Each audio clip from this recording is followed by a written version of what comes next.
Sir calendar ஒரு நாள் ஓன்னு அழுந்துச்சேன் சார். காலண்டர் அதுக்கு ஒருத்தன் கேட்டான், நான் போய் ஏன் காலண்டரை ஓன்னு அழுற அப்படின்னு.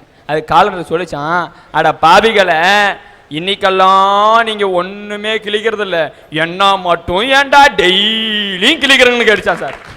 சார் அதுக்கடுத்து இன்னொருத்தர் ஓன்னு அழுந்துருக்கிறார் சார். யார் தெரியுமா சார்? கடவுள் தான் அழுறாரு. ஒருத்தன் போய் கேட்டானா, நீ ஏன் அழுற?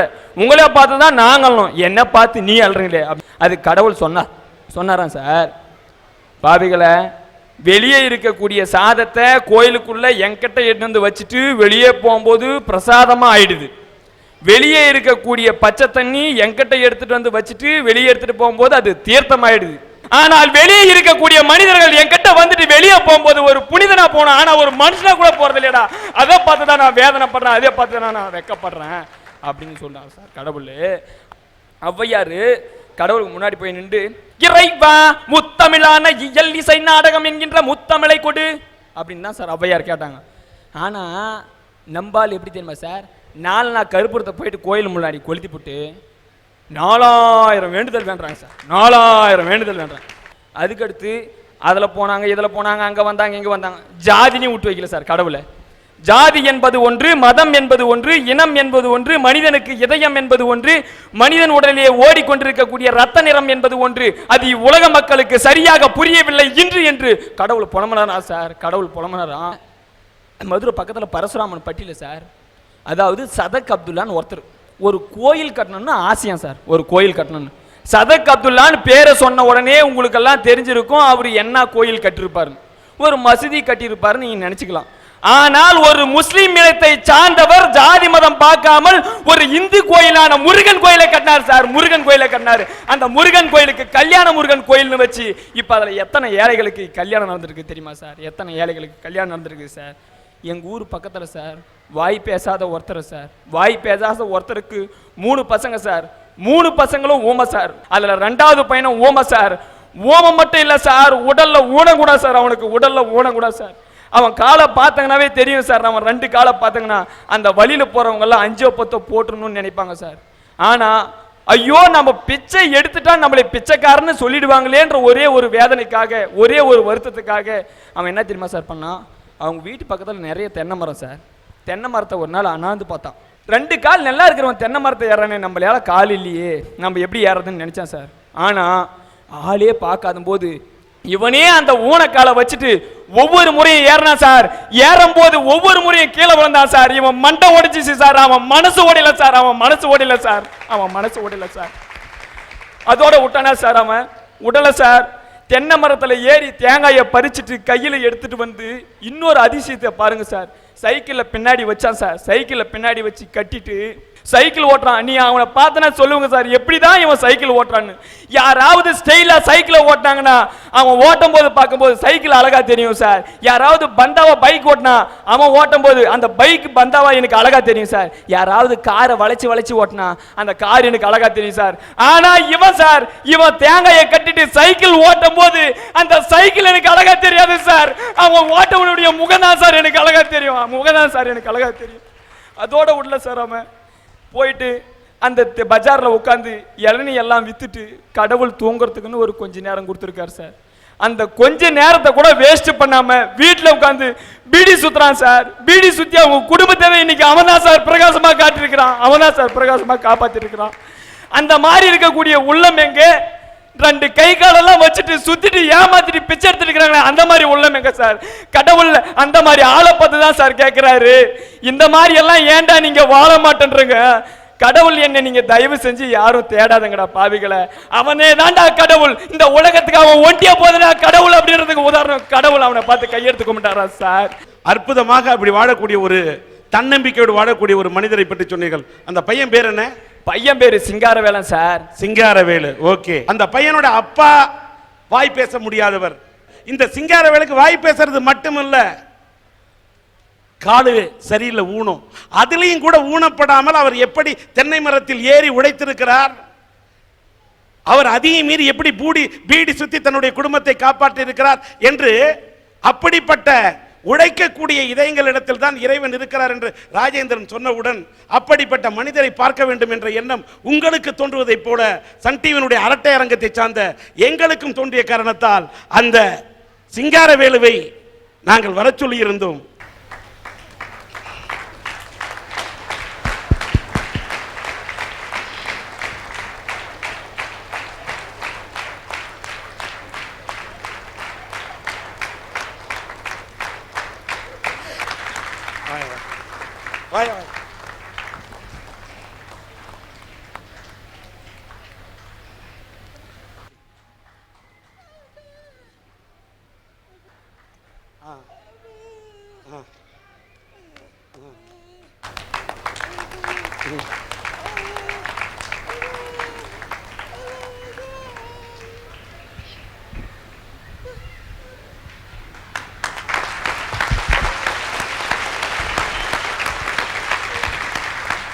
இந்த சிங்காரவேலு கால்கள் இருக்கு, ஆனா அது ஊனன்னு சொல்றீங்க.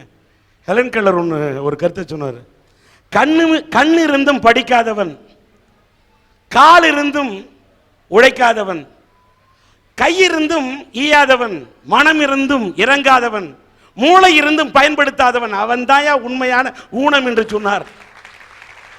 இளைஞர்களே, இந்த இளைஞனை பார்த்து நீங்கள் கற்றுக்கொள்ளுங்கள். இந்த சிங்காரவேலை பார்க்க போது ராஜேந்திரன் சொன்னதை போல இறைவன் எங்கே இருக்கிறான்? கருணை உள்ள இதயத்தில் மட்டுமே இறைவன் இருக்கிறான். உழைப்பினில் மட்டும்தான் இறைவன் இருக்கின்றான். உண்மையிலேயே இவன் உருவத்தில் ஆண்டவனை பார்க்கிறேன்.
கொஞ்ச நாளுக்கு முன்னாடி பிரிட்டன்லேருந்து ஒரு கப்பல் இந்தியாவுக்கு வந்ததுங்க உடைக்கிறதுக்காக. ஏன் பிரிட்டன் கப்பல் இந்தியாவுக்கு வரணும்? பிரிட்டனை விட நம்ம டெக்னாலஜியில் முன்னேறிட்டோமா? இல்லை. அந்த கப்பலில் அணு கதிர்வீச்சு அபாயம் இருந்தது. அதனால் பிரிட்டன் தலைவர்கள் வெளியில் வச்சு உடைக்கணும்னு நினச்சாங்க. சரின்னு இந்திய தலைவர்கள் ஒத்துக்கிட்டாங்க. இந்தியாவுக்கு கப்பல் வந்தாச்சு. எதிர்ப்புகளை தலைவர்கள் சட்டம் பண்ணல. கடைசியில் சுப்ரீம் கோர்ட்டு தலையிட்டு அணு கதிர்வீச்சு அபாயம் உள்ள இந்த கப்பலை இங்கே உடைக்க கூடாதுன்ட்டாங்க. ஏனுங்கய்யா, நம்ம நாட்டில் உடைச்சா நாட்டுக்கும் மக்களுக்கும் பாதிப்பு, வெளியில் கொண்டு போய் உடைக்கலாம் அப்படின்னு நினச்சானே அந்த பிரிட்டன் தலைவனா நாடும் மக்களும் நாசமாக போன பரவாயில்ல, கூலியாக கிடைக்கிற பிச்சை காசு எங்களுக்கு போதுன்னு நினச்சானே இவன் தலைவனா?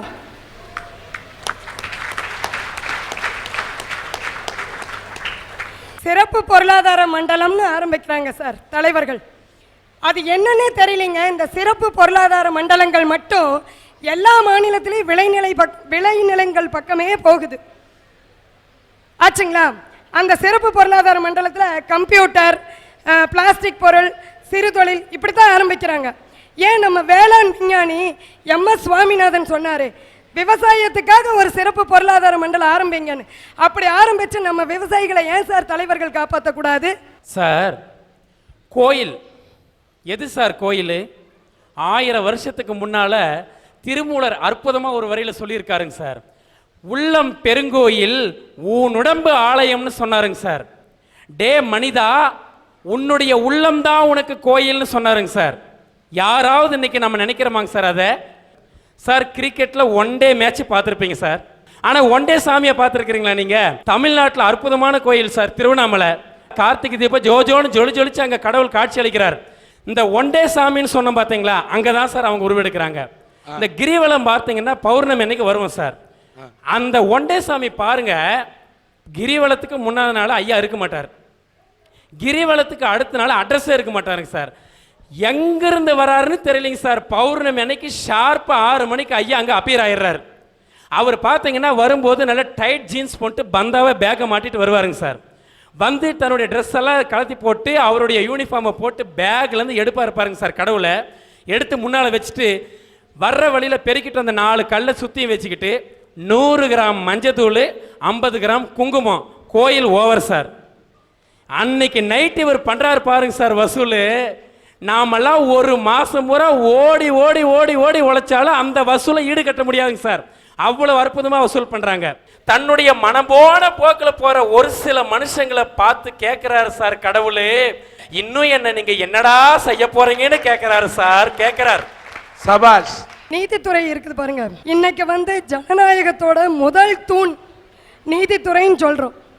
ஆனால் இன்னைக்கு ஒரு கேஸை தூக்கிட்டு நீதிமன்றத்துக்குள்ளே போனீங்கன்னா 30 வருஷம் இல்லை 40 வருஷம் இல்லாமல் தீர்ப்போட வெளியே வர முடியுங்களா?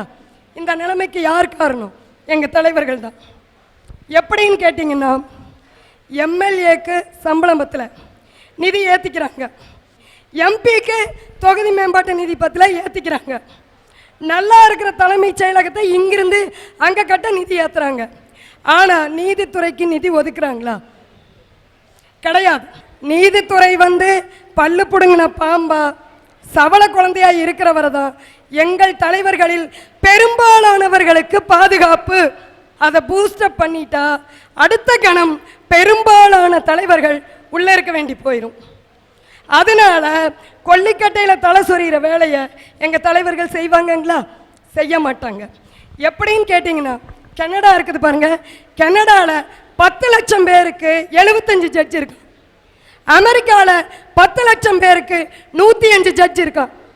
ஆனால் இந்தியாவில் இந்த அரங்கத்தில் இருக்கிற யாருமே யோசிக்க முடியாதுங்க. 10 லட்சம் பேருக்கு வெறும் 12 ஜட்ஜ் இருக்காங்க. இந்த நிதி ஒதுக்கீடு இருக்குது பாருங்க, நீதித்துறை நிதி ஒதுக்கீடு. இது வந்து கொரியாவை பற்றி நம்ம எல்லாருக்குமே தெரியுங்க. கொரியா வந்து வட கொரியா தென் கொரியான்னு ரொம்ப சிதைஞ்சு போன நாடு. அந்த நாட்டில் 2.3% நீதித்துறை நிதி ஒதுக்கீடு. அதே மாதிரி பிரிட்டனில் 4.7%. இந்தியாவில் மட்டுங்க ஐயா அல்ப காசு 0.2. 100 ரூபாய் மொத்த நிதியிலே நீதித்துறைக்கு ஒதுக்கக்கூடிய ரூபாயின் மதிப்பு 2 பைசா என்று இந்த பெண் சொல்லுகிறார். 100 ரூபாயில ரேஷியோ பார்த்தீங்கன்னா 2 பைசா. நீதிபதிகளின் எண்ணிக்கை குறைவாக இருக்கிறது என்று இந்த பெண் தன்னுடைய ஆதங்கத்தை சொல்லுகிறார். சொல்லுங்க. காரணம், நான் ஒரு வக்கீலுங்க. இப்போ நம்ம மக்கள் எல்லாருக்குமே கோர்ட்டுக்கு போனால் வாய்தா போடுறாங்கன்னு ஆதங்கம். அது தீரணும் இல்லைங்களா? அது ஏன் அப்படி ஆகுதுன்னு தெரியணும் இல்லைங்களா? அதுக்காக சொல்கிறேங்க. இந்த 0.2ங்கிற நிதி ஒதுக்கீட்டையுமே 10 லட்சம் பேருக்கு வெறும் 12 ஜட்ஜ் அப்படிங்கிற ஒரு ரேஷியோவையும் வச்சு 110 கோடி மக்கள் தொகை உள்ள இந்த நாட்டில் 30 நாள்லையோ 3 மாசத்துலையோ எப்படிங்க நீதி வழங்க முடியும்? இந்த கேள்வியை கேட்கக்கூடிய வழக்கறிஞராக இருக்கக்கூடிய உங்களை பார்த்து நான் கேட்கிறேன், வழக்கறிஞர்கள் மீது எனக்கு பெரிய மரியாதை உண்டு. நீதித்துறைக்கு ஏன் போதுமான நிதி ஒதுக்கவில்லை, ஏன் இன்னும் இத்தனை நீதிபதிகளை நியமிக்கவில்லை என்று இந்த வழக்கறிஞர்கள் இன்னும் போராடாமல் ஏன் இருக்கிறார்கள் என்பது என்னுடைய தாழ்மையான கேள்வி. இந்த நிலைமை இப்படி போயிட்டு இருக்கிறது. நீதித்துறை எந்த அளவுக்கு பால்படுத்தி இருக்கு தெரியுங்களா? புதுசா எந்த கேஸுமே போட வேணாம் சார், நல்லா கேட்டுக்குங்க. புதுசா எந்த கேஸுமே போட வேணாம். இன்னைய தேதியில கோர்ட்ல எத்தனை கேஸ் நிலுவையில் இருக்குதோ அதை மட்டுமே விசாரிச்சு முடிக்க நீதிமன்றங்களுக்கு இன்னும் 314 வருடம் தேவைப்படும். அற்புதமான கருத்து, அற்புதமான கருத்து. 314 வருஷங்கிறது எனக்கு அப்புறம் 40 தலைமுறைக்கு வந்துடும். சட்டத்திலேங்க ஒரு பழமொழி இருக்குது, டிலைடு ஜஸ்டிஸ் டினைடு ஜஸ்டிஸ். அதுக்கு பொருள் என்னன்னு கேட்டீங்கன்னா, காலம் தாழ்த்தி கிடைக்கிற நீதி மறுக்கப்பட்ட நீதி. இதுல இன்னொன்னு லேட்டஸ்டா எங்க தலைவர்கள் ஆரம்பிச்சிருக்காங்க, நீதிபதிகள் இடஒதுக்கீட்டில் எங்கள் ஜாதிக்கு முன்னுரிமை. இல்ல சார், நான் தெரியாம கேட்கிறேன், நீதி வழங்குறதுக்கு நீதிமான் தான் தேவை, ஜாதிமான் எதுக்கு? ஒருத்தன் நல்லவனா, சட்ட அறிவுள்ளவனா, சொல்ற உண்மையா பகுத்து பார்க்கக்கூடிய தன்மை உள்ளவனா இருந்தா அவன் நீதிபதியா இருக்கலாம். அங்க ஜாதிக்கு என்ன வேலை? அதே மாதிரிங்கய்யா, எங்கள் ஊரில் அரசியலில் விளையாட்டும் விளையாட்டில் அரசியலும் கலந்ததால் ரெண்டுமே நாசமா போச்சுங்க. ஒரு நிமிஷங்க, ஏன்னு கேட்டீங்கன்னா எல்லா விளையாட்டு துறையும் இருக்கு. கிரிக்கெட் இருக்கு, ஹாக்கி போட்டி இருக்கு, வாலிபால் இருக்கு. ஆனா இந்த அரசியல்வாதி எதுக்கு தலைவரா போகணும்னு விரும்புறான்? கிரிக்கெட்டுக்கு தானே. ஏன்? நல்ல காசு. எங்க தலைவர்கள் இன்னும் என்ன எங்களுக்கு செய்ய போறாங்க அப்படின்னு நான் கேட்கவே இல்லைங்க. அவங்க செய்தாலும் செய்யாவிட்டாலும் அவர்களை நாங்கள் தலைவர்களாக ஏற்றுக்கொண்டு விட்டோம். இதையெல்லாம் தாண்டி எங்களை எது காப்பாத்துதுன்னு நீங்க நினைக்கிறீங்க? பாரதி பாடினானே, யாதுமாகி நின்றாய் காளி எங்கும் நீ நிறைந்தாய், தீது நன்மையெல்லாம் நிந்தன் செயல்கள் அன்றி இல்லை, போதும் இங்கு மாந்தர் வாழும் பொய்மை வாழ்க்கை, எல்லாம் ஆதிசக்தி தாயே நீயே துணை அப்படின்னு ஜெகன்மாதாவை சரணடைஞ்சிட்டாங்க. உங்களுடைய இந்த கோரிக்கைகள், உங்களுடைய இந்த குரல் அரட்ட அரங்கத்தில் மட்டுமல்ல, இந்திய மாமன்றத்திலே மக்களுடைய மனதில் ஒலிக்க வேண்டும். எதிர்காலத்தில் நீதித்துறை ஜொலிக்க வேண்டும் என்று அந்த ஆதிபராசக்தியிடம் வேண்டுகின்றேன்.